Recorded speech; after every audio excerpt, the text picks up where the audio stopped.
ಎಲ್ರಿಗೂ ನಮಸ್ಕಾರ. ನಾನು ಅಶ್ವಥ್. ಪೆಟ್ರೋಲ್ ಮತ್ತು ಡೀಸೆಲ್ ಕಾರುಗಳ ತಯಾರಿಕೆಯಲ್ಲಿ ಜಪಾನ್ ಮತ್ತು ಜರ್ಮನಿಯ ಕಂಪನಿಗಳು ಮುಂಚೂಣಿಯಲ್ಲಿವೆ.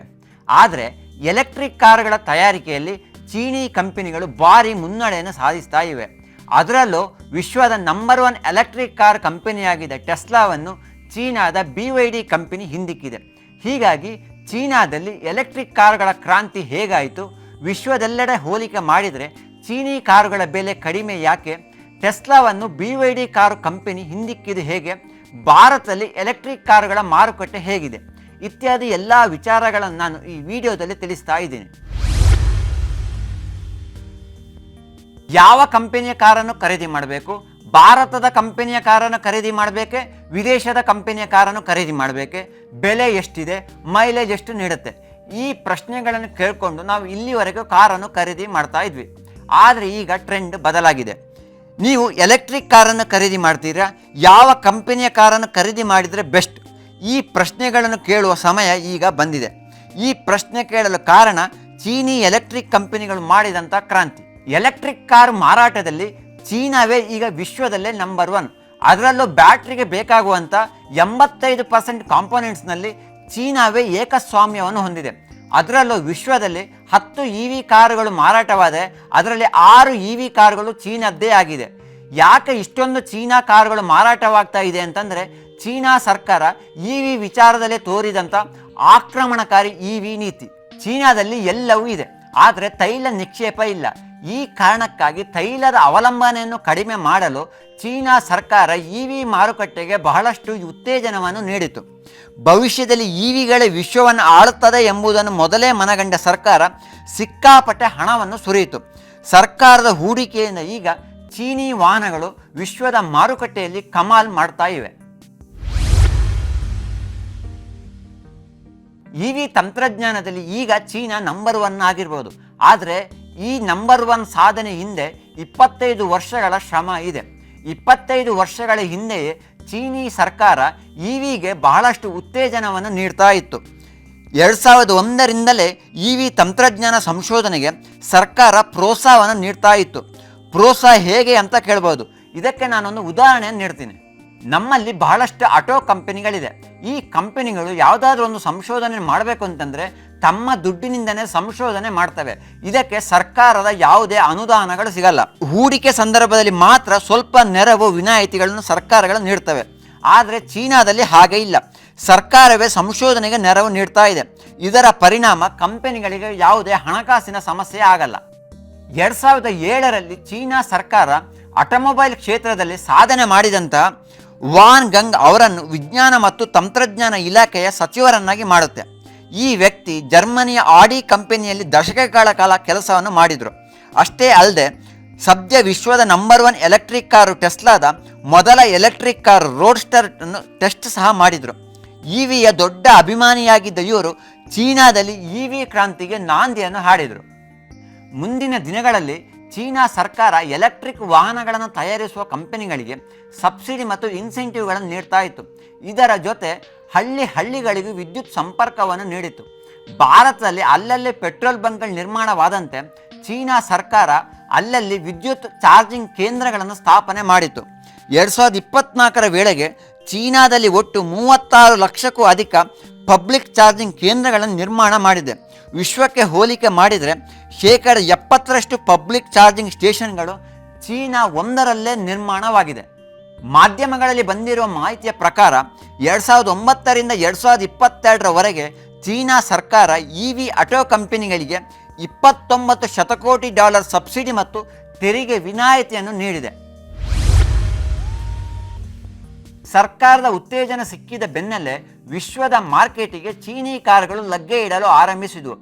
ಬೆಲೆ ಎಷ್ಟು ಕಡಿಮೆ ಅಂತ ನೋಡುವುದಾದರೆ ಯುರೋಪಿನಲ್ಲಿ ತಯಾರಾದ ಕಾರುಗಳಿಗೆ ಹೋಲಿಕೆ ಮಾಡಿದರೆ ಚೀನಾದಿಂದ ಆಮದಾದ ಕಾರುಗಳ ಬೆಲೆ ಯುರೋಪಿನಲ್ಲೇ ಕಡಿಮೆ ಇದೆ.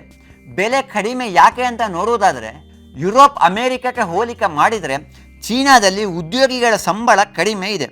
ಯಾಕೆಂದರೆ ಜನಸಂಖ್ಯೆ ಹೆಚ್ಚಿರುವ ಕಾರಣ ಅಲ್ಲಿ ಉದ್ಯೋಗಿಗಳಿಗೆ ಯಾವುದೇ ಸಮಸ್ಯೆ ಇಲ್ಲ. ಚೀನಾದಲ್ಲಿ ಅಸೆಂಬ್ಲಿ ಲೈನ್ ಕೆಲಸಗಾರರಿಗೆ ಗಂಟೆಗೆ ವೇತನ $4.20 ಪ್ರಾರಂಭವಾಗುತ್ತೆ. ಆದರೆ ಅಮೇರಿಕನ್ ಆಟೋ ಕಾರ್ಮಿಕರ ವೇತನ ಪ್ರತಿ ಗಂಟೆಗೆ ಸರಾಸರಿ $29 ಇದೆ. ಇನ್ನು ವಾಹನ ಉತ್ಪಾದನೆಯಲ್ಲಿ ಬಳಸುವಂಥ ಲೋಹಗಳು ಮತ್ತು ಖನಿಜಗಳು ಚೀನಾದಲ್ಲಿ ಹೆಚ್ಚಿನ ಪ್ರಮಾಣದಲ್ಲಿ ಸಿಗ್ತಾ ಇದೆ. ಇದು ಆಮದುಗಳ ಮೇಲಿನ ಅವಲಂಬನೆಯನ್ನು ಕಡಿಮೆ ಮಾಡುತ್ತೆ. ಉದಾಹರಣೆಗೆ ಚೀನಾದಲ್ಲಿ ಬ್ಯಾಟ್ರಿ ಬೆಲೆಗಳು US ಗೆ ಹೋಲಿಕೆ ಮಾಡಿದರೆ 24% ಕಡಿಮೆ ಇದೆ. ಇನ್ನು ಲಿಥಿಯಂ ಅಯಾನ್ ಬ್ಯಾಟರಿಯಲ್ಲೂ ಚೀನಾವೇ ಮೇಲುಗೈ ಸಾಧಿಸಿದೆ. ಲಿಥಿಯಂ ಗಣಿಗಳು ಚಿಲಿ, ಅರ್ಜೆಂಟೈನಾ ಇತ್ಯಾದಿ ಲ್ಯಾಟಿನ್ ಅಮೆರಿಕ ದೇಶಗಳಲ್ಲಿ ಹೆಚ್ಚಾಗಿದ್ದರೂ ಇವೆಲ್ಲದರ ಮಾಲೀಕತ್ವ ಇರುವುದು ಚೀನಾದ ಬಳಿ. ಅಮೆರಿಕದ ಎಲೆಕ್ಟ್ರಿಕ್ ಕಾರ್ ಕಂಪನಿ ಟೆಸ್ಲಾ 2003ರಲ್ಲಿ ಆರಂಭಗೊಂಡ್ರೆ ಚೀನಾದ BYD ಆರಂಭಗೊಂಡಿದ್ದು 1995ರಲ್ಲಿ. ಬಿಲ್ಡ್ ಯುವರ್ ಡ್ರೀಮ್ಸ್ ಇದರ ಸಂಕ್ಷಿಪ್ತ ರೂಪವೇ BYD. 1995ರಲ್ಲಿ BYD ಬ್ಯಾಟ್ರಿ ತಯಾರು ಮಾಡುವ ಕಂಪನಿಯಾಗಿ ಆರಂಭಗೊಂಡಿತು. ನಂತರ ಎಲೆಕ್ಟ್ರಿಕ್ ಕಾರ್ ಉದ್ಯಮಕ್ಕೆ ಕಾಲಿಟ್ಟಿತು. 2005ರಲ್ಲಿ ಮೊದಲ ಎಲೆಕ್ಟ್ರಿಕ್ ಕಾರನ್ನು ಬಿಡುಗಡೆ ಮಾಡಿತು. ಸದ್ಯ ಈಗ ವಿಶ್ವದಲ್ಲೇ ಅತಿ ಹೆಚ್ಚು ಎಲೆಕ್ಟ್ರಿಕ್ ಕಾರನ್ನು ಮಾರಾಟ ಮಾಡಿದ ಕಂಪನಿಯಾಗಿ BYD ಹೊರಹೊಮ್ಮಿದೆ. 2024ರಲ್ಲಿ BYD 40 ಲಕ್ಷ EV ವಾಹನಗಳನ್ನು ಮಾರಾಟ ಮಾಡಿದರೆ, ಇದೇ ಅವಧಿಯಲ್ಲಿ ಟೆಸ್ಲಾ 17 ಲಕ್ಷ ಕಾರುಗಳನ್ನು ಮಾರಾಟ ಮಾಡಿದರೆ, 2023ರ ಮಾರುಕಟ್ಟೆಗೆ ಹೋಲಿಕೆ ಮಾಡಿದರೆ 2024ರಲ್ಲಿ BYD ಮಾರುಕಟ್ಟೆ ಪಾಲು 33% ಏರಿಕೆಯಾದರೆ ಟೆಸ್ಲಾ ಪಾಲು 1.1% ಇಳಿಕೆಯಾಗಿದೆ. ಒಟ್ಟು ಕಾರುಗಳ ಮಾರಾಟದಲ್ಲಿ ಚೀನಾದ BYD ಮೊದಲ ಸ್ಥಾನ ಪಡೆದರೆ 2024ರಲ್ಲಿ ವಿಶ್ವದಲ್ಲಿ ಟೆಸ್ಲಾದ ಮಾಡೆಲ್ ವೈ ಅತಿ ಹೆಚ್ಚು ಮಾರಾಟವಾದ ಕಾರಾಗಿದೆ. ಟೆಸ್ಲಾ ಮಾಡೆಲ್ ವೈ 11 ಲಕ್ಷ ಕಾರುಗಳು ಮಾರಾಟವಾದರೆ BYD ಸಂಗ್ ಪ್ಲಸ್ 7 ಲಕ್ಷ ಕಾರುಗಳು ಮಾರಾಟವಾಗಿದೆ. BYD ಕ್ಲಿಕ್ ಆಗಲು ನಾವು ಹಲವಾರು ಕಾರಣಗಳನ್ನು ನೀಡಬಹುದು. ಒಂದನೇದಾಗಿ ಬೆಲೆ ಕಡಿಮೆ ಇದೆ. ಇದರ ಜೊತೆ ಹೈಬ್ರಿಡ್ ಮಾಡೆಲನ್ನು ರಿಲೀಸ್ ಮಾಡಿದೆ. ಹೈಬ್ರಿಡ್ ಏನಂತಂದರೆ ಪೆಟ್ರೋಲ್ ಮತ್ತು ಎಲೆಕ್ಟ್ರಿಕ್ ಎರಡರಲ್ಲೂ ರನ್ ಆಗುತ್ತೆ. ಚೀನಾ ಮಾತ್ರವಲ್ಲದೆ Europe, Brazil, Mexico, Thailand, Australia ಮಾರ್ಕೆಟ್ನಲ್ಲೂ BYD ಕಮಾಲ್ ಮಾಡ್ತಾ ಇದೆ. BYD ಇಷ್ಟೊಂದು ಫೇಮಸ್ ಆಗಲು ಕಾರಣ ಚೀನಾ ಸರ್ಕಾರ. ಯಾವುದೇ ಕ್ಷೇತ್ರದಲ್ಲಿ ನಾವೇ ನಂಬರ್ 1 ಆಗಬೇಕು ಎನ್ನುವೊಂದು ಲೆಕ್ಕಾಚಾರ ಇಟ್ಟುಕೊಂಡು ಚೀನಾ ಸರ್ಕಾರ ಕೆಲಸ ಮಾಡ್ತಾ ಇದೆ.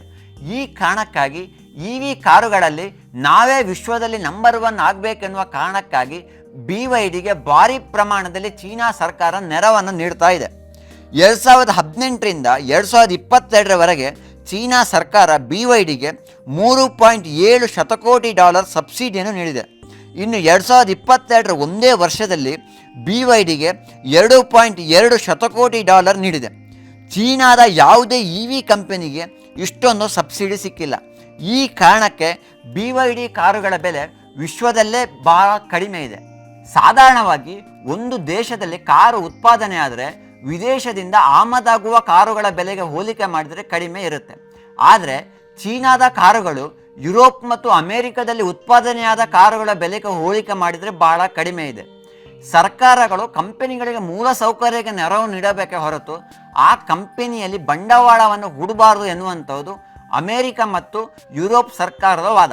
ಇದೇ ರೀತಿಯ ಟ್ರೆಂಡ್ ಮುಂದುವರಿದರೆ ಭವಿಷ್ಯದಲ್ಲಿ ಅಮೆರಿಕ ಮತ್ತು ಯುರೋಪ್ ಕಂಪನಿಗಳಿಗೆ ಭಾರಿ ಸಮಸ್ಯೆಯಾಗಬಹುದು ಎಂಬುದನ್ನು ಅರಿತ ಈ ದೇಶಗಳು ಈಗ ಚೀನಿಯಿಂದ ಆಮದಾಗುವ ಕಾರುಗಳ ಮೇಲೆ ಭಾರಿ ಪ್ರಮಾಣದ ತೆರಿಗೆಯನ್ನು ವಿಧಿಸ್ತಾ ಇದೆ. ಎಷ್ಟು ತೆರಿಗೆಯನ್ನು ವಿಧಿಸ್ತಾ ಇದೆ ಅಂತ ನೋಡುವುದಾದರೆ, EV ಕಾರುಗಳ ಮೇಲೆ ಅಮೆರಿಕ 100% ತೆರಿಗೆಯನ್ನು ವಿಧಿಸಿದರೆ ಯುರೋಪ್ 45% ತೆರಿಗೆಯನ್ನು ವಿಧಿಸ್ತಾ ಇದೆ. ಚೀನಾ ಅಮೆರಿಕಕ್ಕೆ ಹೋಲಿಕೆ ಮಾಡಿದರೆ ಭಾರತದಲ್ಲಿ EV ಉದ್ಯಮ ಬಹಳ ಹಿಂದಿದೆ. ಗ್ರಾಹಕರು EV ಕಾರುಗಳನ್ನು ಖರೀದಿ ಮಾಡಬೇಕಾ ಬೇಡವಾ ಎಂಬ ಗೊಂದಲದಲ್ಲಿದ್ದಾರೆ. ಯಾಕೆ ಅಂತಂದರೆ ಈಗಲೂ ಹಳ್ಳಿಗಳಲ್ಲಿ ಲೋಡ್ ಶೆಡ್ಡಿಂಗ್ ಇದೆ. ಅಷ್ಟೇ ಅಲ್ಲದೆ ನಗರಗಳಲ್ಲಿ ಸಹ ಅನಿಯಮಿತವಾಗಿ ವಿದ್ಯುತ್ ಕಡಿತ ಆಗ್ತಾನೇ ಇದೆ. ಪರಿಸ್ಥಿತಿ ಹೀಗಿರುವಾಗ ನಮ್ಮಲ್ಲಿ EV ಕ್ರಾಂತಿ ಆಗಬೇಕು ಅಂತಂದರೆ ಹಲವು ವರ್ಷಗಳು ಬೇಕಾಗಬಹುದು. ಪ್ರತಿ 10 ವರ್ಷಗಳಿಗೊಮ್ಮೆ ಆಟೋ ಕ್ಷೇತ್ರ ಬದಲಾವಣೆ ಆಗ್ತಾನೆ ಇರುತ್ತೆ. ಆಟೋ ಕ್ಷೇತ್ರ ಅಂತಲ್ಲ, ಎಲ್ಲ ಕ್ಷೇತ್ರಗಳು ಬದಲಾವಣೆ ಆಗ್ತಾನೆ ಇರುತ್ತೆ. ಹೀಗಾಗಿ ಹೊಸತನಕ್ಕೆ ಯಾರು ಬೇಗ ಅಡಾಪ್ಟ್ ಆಗ್ತಾರೋ ಅವರು ಮಾರುಕಟ್ಟೆಯಲ್ಲಿ ಕ್ಲಿಕ್ ಆಗ್ತಾರೆ. ಹಿಂದೆ ಪೆಟ್ರೋಲ್ ಮತ್ತು ಡೀಸೆಲ್ ಇಂಜಿನ್ ಮಾರ್ಕೆಟ್ನಲ್ಲಿ ಜಪಾನ್ ಮತ್ತು ಜರ್ಮನಿ, ಯುರೋಪ್ ಕಂಪನಿಗಳು ಬಹಳ ಮುಂಚೂಣಿಯಲ್ಲಿದ್ವು. ಆದರೆ ಈಗ EV ಮಾರ್ಕೆಟ್ನಲ್ಲಿ ಚೀನಿ ಕಂಪನಿಗಳು ಬಹಳ ಮುಂಚೂಣಿಯಲ್ಲಿದೆ. ಚೀನಾವೇ ಮುಂಚೂಣಿಯಲ್ಲಿರುತ್ತಾ ಅಥವಾ ಬೇರೆ ದೇಶಗಳು ಇದನ್ನು ಹಿಂದಕ್ಕೆ ಹಾಕುತ್ತಾ ಎನ್ನುವಂಥದ್ದು ಮುಂದಿನ ದಿನಗಳಲ್ಲಿ ತಿಳಿಯಲಿದೆ. ಧನ್ಯವಾದಗಳು.